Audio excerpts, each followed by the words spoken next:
Ladies and gentlemen, boys and girls, welcome back to the podcast and the YouTube channel. Sal Vetri here, and we have a Tuesday, March 10th, 2020, 9-game NBA slate. Totally different, 3 times the amount of games as last night's 3-game slate, but the chaos on last night's 3-game slate, if you did not partake, was wild. Eric Bledsoe, about 2.5 hours, 2 hours before lock, ruled doubtful as the best play on the slate currently for my projections at that point. About 5 to 10 minutes or so, maybe 15 at most before lock, the Bucks release a lineup that does not have Dante DiVincenzo, Chris Middleton, or Brook Lopez in it. Has a bunch of scrubs, I guess you can say, in it. This happened last year with the Atlanta Hawks game that actually went into overtime. The Bucks, Giannis already was ruled out for that day. Then they put out a statement that Eric Bledsoe, Middleton, and Brook Lopez, they weren't going to start, but they would be available to play. They didn't end up playing. So the second I saw that, I pulled them from the projections, trying to project a team that doesn't have its top 4 players and then DiVincenzo, so potentially its top 5 players playing, is almost impossible. We got the projections up about 5 minutes before lock. Some people said they didn't get the notification email till like a minute after or whatever, but if you did not play the Bucks players last night and you were up, you were paying attention, you were not playing on terrible old FanDuel, then you ended up probably profiting. The $222 2-game night slate had 50% Dante DiVincenzo, 30% Chris Middleton, 10% Brook Lopez. So a lot of people were just rolling the dice. A lot of people just didn't see the news.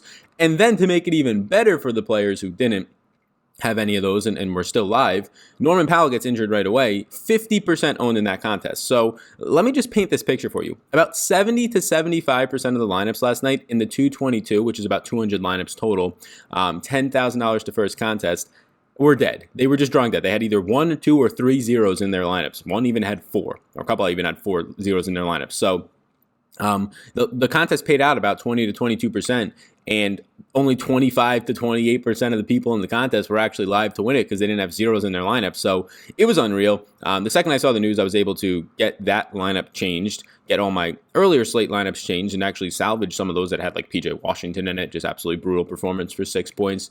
But then I just started loading up. And at that point, I think it's worth taking as big of a risk as you possibly can. And at that point, it didn't seem like a big risk once all those players are not named starters. Seems pretty clear that if that's the lineup you're running out there, unless they got like in some sort of disciplinary reasons, all of them, that you're probably good to go. But it's a situation where if 50 to 75% of these fields are going to be taking the L that night, you better be jumping off when there's a really reasonable chance that those guys are not going to be playing. And honestly, I would lean that they're probably not going to be playing once they're not in the starting lineup.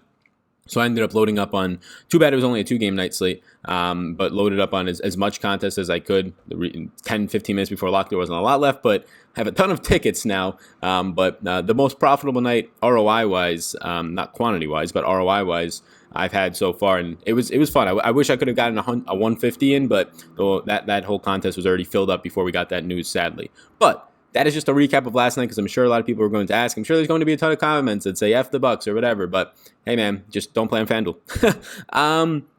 So with that said, we have a ton of injury news here. Today's video is sponsored by Fantasy Draft, who, like FanDuel, does have a late swap feature or no late swap feature, which again does suck, but you are not paying 15 to 30% rake in the short term and over your life term on Fantasy Draft. So when nights like last night happen, it's already kind of banked up in your Fantasy Draft rake savings that they have in your settings. So check out Fantasy Draft. If you're somebody who plays cash games still for NBA, again, I really don't think there's a point to be playing cash games in NBA anymore. They are pretty much a solved game, in my opinion, the most solved game in DFS. But if you do like to play those and you do like to play lower stakes GPPs, head over to Fantasy Draft. You're just not getting charged rake. You're not getting 10% of your buy-in taken out by the man himself. So check out Fantasy Draft. I'll link up their NBA lobby down below. They usually have a really good pick and roll contest. They like to team up with me to give some giveaways, so go ahead and support them over there. And then also, I have Patreon exclusive content linked down below as well. Hit that subscribe button. I might be going live again later today. Usually only do it on the smaller slates. I did it yesterday, but usually, I want to push for this 20,000 subscribers, so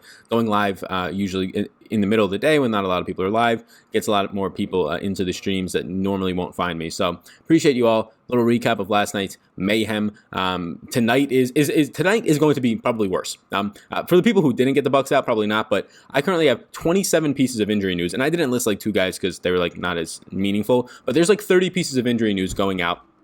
And it's only 6 a.m. as I record this. It's currently 6 a.m. on the nose with 30 pieces of injury news for a 9-game slate. Normally 9-game slates, like a lot, will be 10 pieces of injury news. No. We are officially approaching the final month of the season right now. There's like, I think exactly, I don't know, I think April 15th is the last day of the season. So with a month left of the season, if you follow NBA normally and DFS normally, the last week of the season is just a chalk fest. Like, I probably won't even cover the last week of the NBA season, because this list that you see over here right now with 30 names, it's going to be about closer to 50 names, and you're not going to know who's playing. Nobody's going to care who's playing. They're going to rotate in every single person on 12 to 13 man benches, and none of them will be the starters. So yeah, it'll be very similar to what the Bucks rolled out last night, except across the league in the final week of the season. So that seems like a little bit of a taste of what we're getting tonight. So injury news, starting in Brooklyn, Garrett Temple's out with an ankle. In Boston, just Jaylen Brown is out with a hamstring. In Chicago, we have a good amount of news. Zach LaVine will remain out, and they already gave us news that Kobe White, I think Kobe White is the third best rookie in the league behind John Morant and Zion right now. Kobe White is probable to start. He is going to start ahead of Tomas Satoransky in this game, and he's just been an absolute monster. So LaVine's out with a quad. Ryan Arcidiacono is questionable with an Achilles. So that'll help Shaq Harrison, who's been playing 30-plus minutes in 3 straight and playing really well, 30-plus fantasy points, also in 3 straight. But Kobe White's just been an absolute monster. If you just take Zach LaVine off the court this year, in 889 minutes, the biggest sample for any players on the Bulls, Kobe White has a 1.12 fantasy point per minute ranking. That's fantastic for a player who is priced at $6,800 and is consistently now playing 32-plus minutes. And now what gets even better is, if you just take his last, let's go last five weeks of the season right now, to start of February, and also take Zach LaVine off the court. During that time, Kobe White in 240 minutes is producing a 1.31 fantasy point per minute production. He has been absolutely fantastic over the last month and a half. This rookie has been thriving. Just in general in the season, he's been good. But yeah, if you start taking the smaller samples of what you're seeing as of late, it's going to look really good. Kobe White seems like a strong play today once we get to that part of the show. In Cleveland, Darius Garland and Tristan Thompson will be out today. So Andre Drummond came back, played big minutes, and scored 50-plus fantasy points. So that looks like a nice spot again for him. With Darius Garland out, you can imagine Matthew Dellavedova continues to get big run into the 30-plus minute range. It's just a matter of time until these guys get back, and then the salaries start to get a little bit too expensive on those guys. Dellavedova at $4K is still too cheap if he's going to play 34 minutes at the point guard position tonight against Chicago. In Dallas, lots of injury news. Seth Curry remains out. Michael Kidd-Gilchrist hasn't really been playing minutes, but he's out, and Willie Cauley-Stein is out. Dorian Finney-Smith is questionable, and so is Luka Doncic. So the biggest piece of news here is what happens with Luka. That's all we have to really be waiting for today. The news on Seth Curry, it'll help guys like DeLon Wright. It'll help guys like J.J. Barea to an extent. Tim Hardaway Jr. has been playing huge minutes in the mid to upper 30s as of late, but you want this news on Luka. If Dorian Finney-Smith is out, yes, Maxi Kleber sees a little bit extra run, Josh Jackson, but what we're hoping for here, or Justin Jackson, what we're hoping for here is Luka Doncic news. If Luka Doncic is out so far this year, Kristaps Porzingis is averaging 1.39 fantasy points per minute. He is the third highest fantasy point per minute producer in the league over the last month of the season. He's been on an absolute tear, only behind Joel Embiid and Giannis Antetokounmpo. So he stands out a ton. J.J. Barea, if there's no Luka and no Seth Curry, is going to have to play mid-20s in minutes. He's a guy this year without Luka on the court who averages 1.19 fantasy points per minute. Just a monster. DeLon Wright, over a fantasy point per minute producer. Jalen Brunson has still been injured, so that's another person to keep an eye on in terms of, like, he's not going to be on the court. So Tim Hardaway Jr. averages a fantasy point per minute.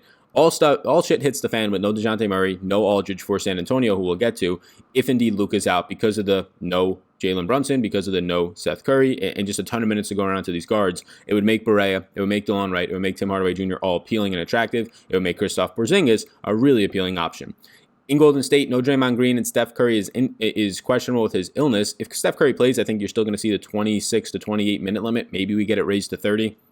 But at 7,800, I'll probably avoid it. Draymond bringing out makes Eric Pascal, who's been scoring 30-plus fantasy points in like 5 straight games, appealing at 5,700, but a really brutal matchup for him against the Clippers today.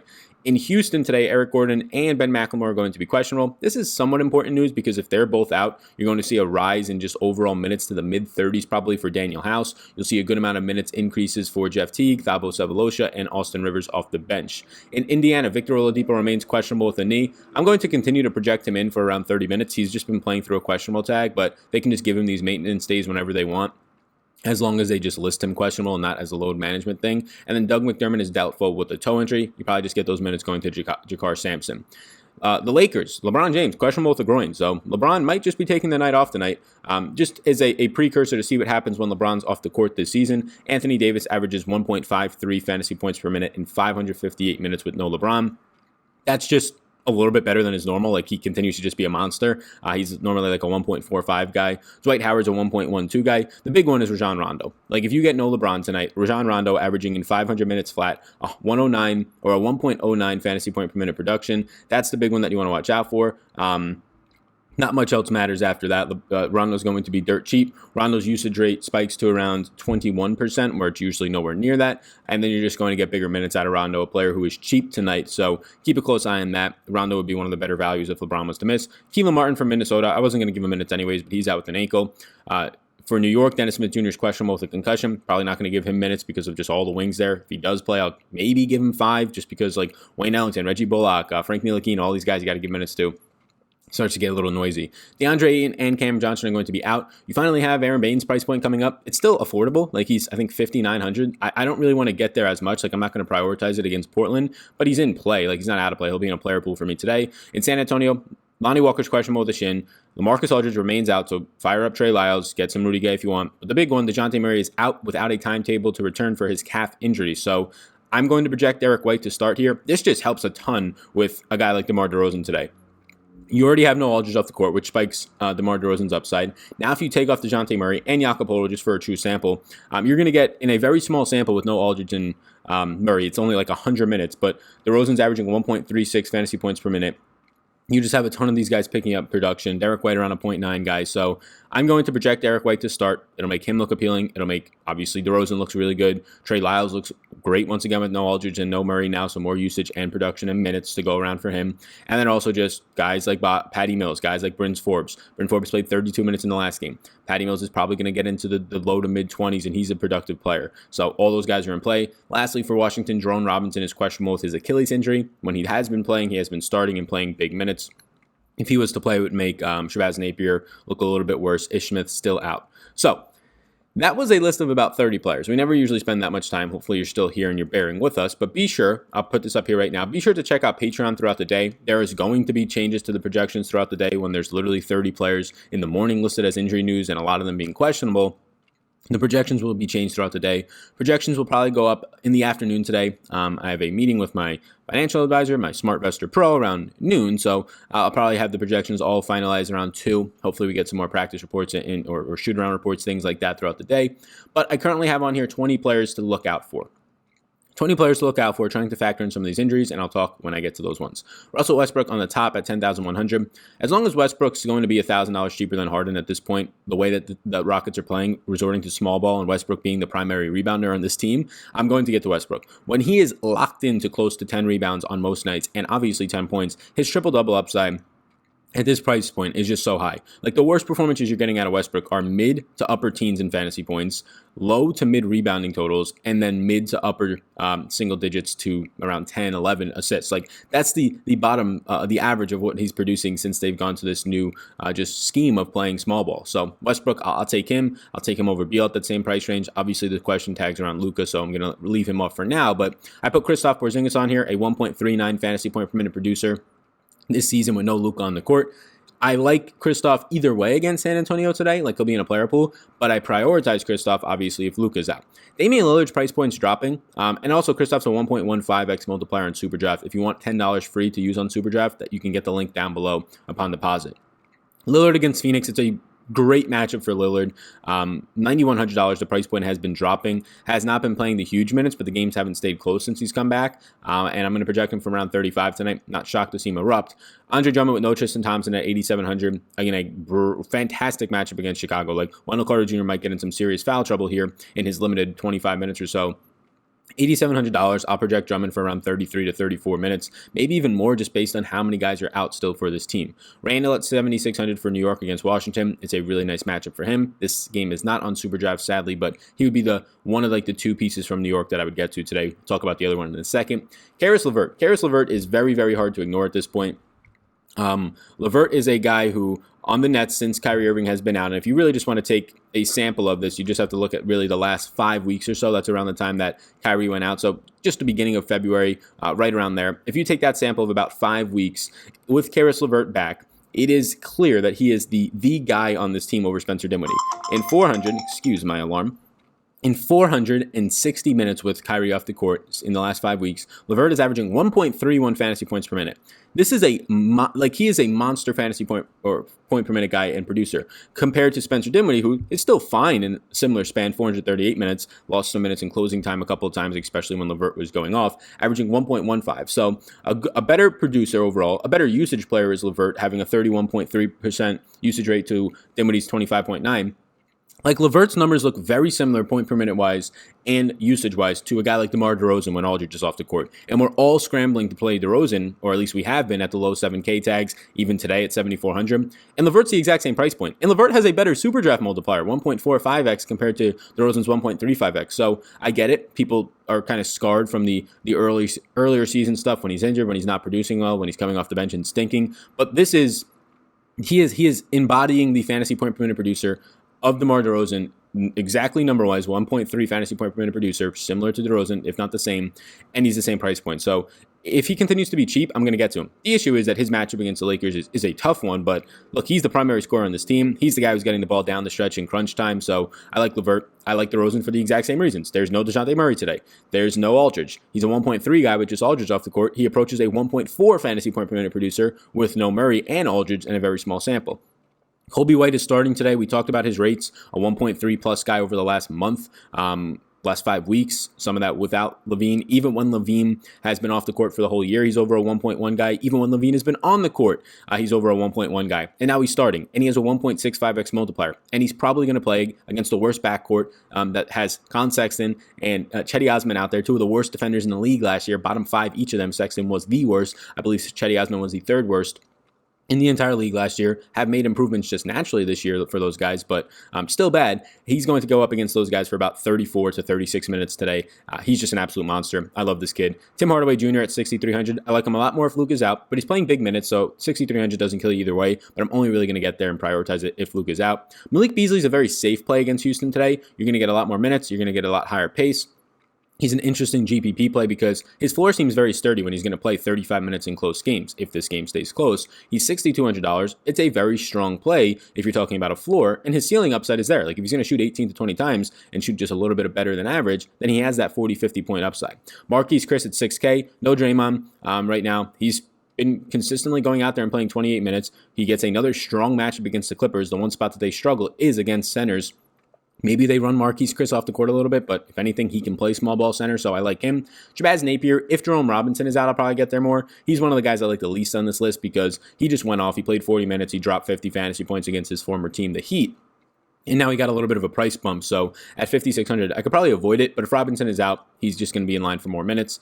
Chetty Osman playing huge minutes. I'm going to project him for 37. He's 5,400. It's hard to ignore in a good matchup against Chicago. The price point is getting up there, though. So I guess you can lean off a little bit. Trey Lyles at 5,300. Strong matchup against Dallas today. No Aldridge, no Podol. He's going to continue to play 30-plus minutes. I'll give him 32. This one's really interesting, especially for Super Draft. Shaq Harrison has played 3 straight games at 30-plus minutes. He scored 30-plus DraftKings points in 3 straight games. Look, if Ryan Arcidiacono is out today, he is currently questionable. I'm going to get back to Shaq Harrison on DraftKings at 5,000. Even with the price bump, but Superdraft lagged behind. Superdraft still has him as a 1.95x multiplier guy. Now, on a slate where there's other guys with good multipliers, it might be harder to get there, but this is one of the best multipliers in the slate for a guy, and we'll get to another one in a second. They're kind of projecting him as if he's like a flat minimum guy in DraftKings when he's clearly a $5,000 guy. I will only get there if Ryan Arcidiacono is out, because then that's another like 15 to 20 minutes out of the rotation. Probably closer to 20. And Shaq Harrison has already been named the starter. They gave us their lineup on Monday night. What a great team. I wish the NBA all did this. Derek White, I'm projecting to start 4,600 in place of DeJounte Murray. Looks good. D'Anthony Melton, I'll always have him on here because he finally played 30 minutes. Stayed out of foul trouble. Game stayed close. Played 30 minutes in the last game for Memphis. $4,600. If I give him 24, he'll even pop. DJ Augustine, hopefully you were on him with me and Matthew Dellavedova in that last time out that they were on the slate. They got the price bumps, but he's been playing bigger minutes, 25 plus in back-to-back games, $4,300. There's probably better value on the slate with minutes upside, like Matthew Dellavedova below him, but I still think Augustine's in play, slowly getting his role back that he had last year in the beginning of this year. Dellavedova, $4,000, $7,700 on Fantasy Draft, the presenting sponsor of today's show. Check that out over there, and check out the 2x multiplier over on Super Draft. Look, Delly is going to play 34 minutes today against Chicago, who doesn't have Chris Dunn, who doesn't have Ryan Arcidiacono, who doesn't have Zach LaVine. Pretty much a banged-up backcourt. Like a Chicago backcourt that is a good defensive backcourt when healthy with LaVine and Chris Dunn. Not today. Matthew Dellavedova, if he starts once again, and I expect him to, at 34 minutes, he'll project out for somewhere in like the low, maybe to the mid 20s. So the 2x multiplier, it's probably not as appealing because you need your guys to be dropping like 50 to 60 plus on Superdraft to stand a chance. But $4,000 on DraftKings, very appealing. Patty Mills at 3,100. He should play. He's a productive player on a fantasy point per minute. He should play somewhere now. 20 as his low number of minutes, maybe up to 25. If he's playing good, even higher with no DeJounte Murray on the court. No DeJounte Murray means that at a bare minimum, they have to replace like 26 minutes, likely 28 minutes in their guard rotation today. They're going to replace that with Derek White. He should play around 30. Bryn Forbes, he should play mid to upper 20s. And Patty Mills, who should play mid to upper 20s. So all those guys are appealing to me. Once again, I don't have them on the list, but if there's no LeBron James today, Rajon Rondo becomes a very strong play as well. This is the 9-game slate. This is the 9-game slate that features the most injury news that we have seen all year long after the slate that just ruined everybody's life last night on the 3-game slate, but hopefully you survived that. Hopefully you survived this one. Again, I'm not sure if I'll go live for this. I'm trying to go live more a couple times a week for the NBA stuff. Reach new people, provide even more content. A little bit harder right now as a lot of things are being planned for the NFL, as a lot of things are being planned for the MLB season on my end, as well as just personal life. So maybe not today for this 9-game hectic slate, but definitely some more probably on Thursday or maybe even tomorrow on Wednesday. But be sure to check out everything else we have over on Patreon for the XFL stuff going out there. For the PGA, the Players Millionaire Maker this week for PGA. Check that stuff up. We're going to have stuff on Patreon. Be sure to check out the presenting sponsor of today's show as well, Fantasy Draft. Thank you so much for tuning in. Hit the subscribe button on whatever audio version for a $25 giveaway that you're listening on, a raffle, and then also hit the subscribe button and a notification bell over here on YouTube so you get notifications whenever I go live and upload.